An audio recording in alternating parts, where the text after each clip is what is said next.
Hello, friends. This is Dave Hurwitz, executive editor at ClassicsToday.com, here with Mildred.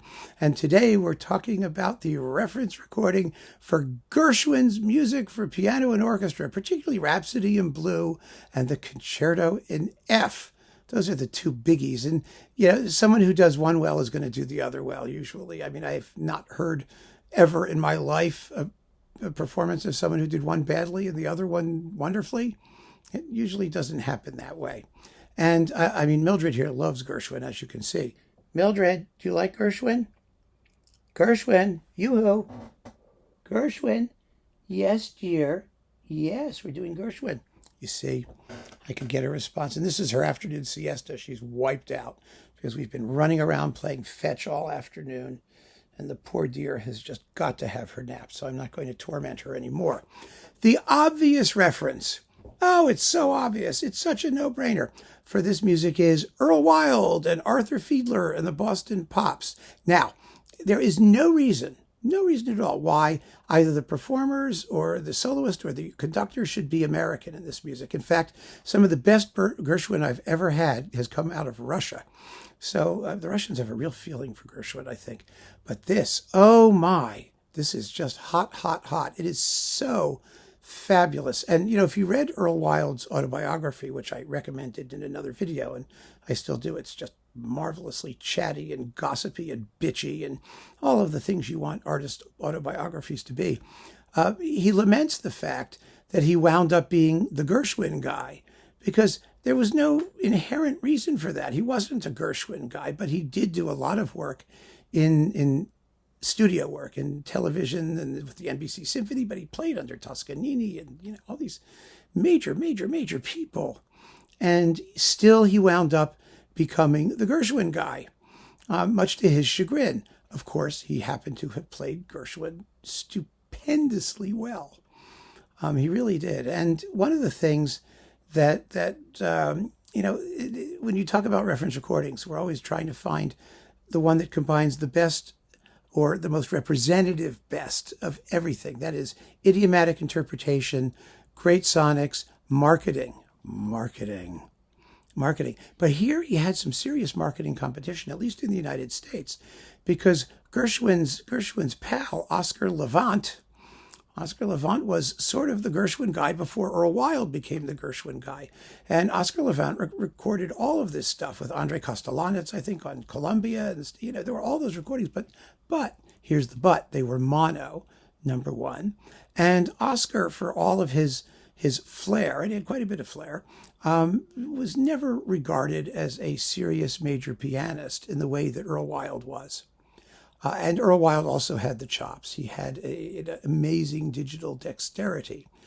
There are so many recordings of this music out there, really just endless quantities of them, but so few of them really stand up to this one. And I've said a million times, the reference recording doesn't have to be the best. It really doesn't. It doesn't hurt.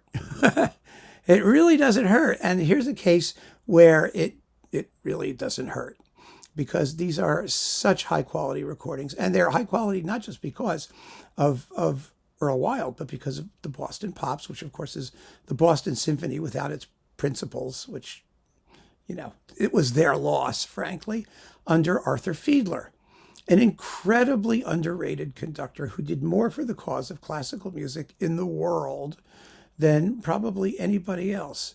We watched Boston Pops concerts on Channel 13 on public television constantly when I was a kid. And my mother and father, both of whom went to college and graduate school in Boston, were totally tuned in to the Boston musical scene, and my mother particularly. And so it was always fun to watch Fiedler and the Boston Pops do their thing. They were marvelous. We desperately need a Fiedler box, RCA, and Deutsche Grammophon for that matter, but RCA particularly, because they have all this stuff. And Fiedler was great. He was just a terrific conductor. He was the perfect Pops conductor because his music making was entirely outgoing and invigorating and enjoyable and without pretense. And so was Earl Wild. I mean, Earl Wild just loved to play the piano, and he could do anything, basically. I mean, anything at the piano. He was an amazing keyboard technician and a heartfelt and sensitive and expressive interpreter. And he had such a wide range of experience, professional experience, playing as a studio musician and playing on television and for television and radio and whatnot, that he had no attitude about pop music. He was good friends with Liberace. I mean, he just didn't have any sort of snobbery when it came to doing this stuff. And that's what you need. You need to play this like it's the greatest music in the world without any apology and with no snottiness. And you need to be exciting. It has to be fresh and vital. And this performance of the Concerto in F is probably the quickest one out there, certainly one of them, but not in a vapid sort of, lickety-split way to get it over with. It just sounds right. It has the energy, that youthful energy that you think of when you think of, New York in the Roaring '20s. And the Rhapsody in Blue, I mean, they're complete. First of all, they're played complete, which is good, without all the cuts, and they're just amazing. And you also get the variations on I Got Rhythm and the Cuban Overture and An American in Paris on this album. I mean, this is the Gershwin reference album, quite frankly.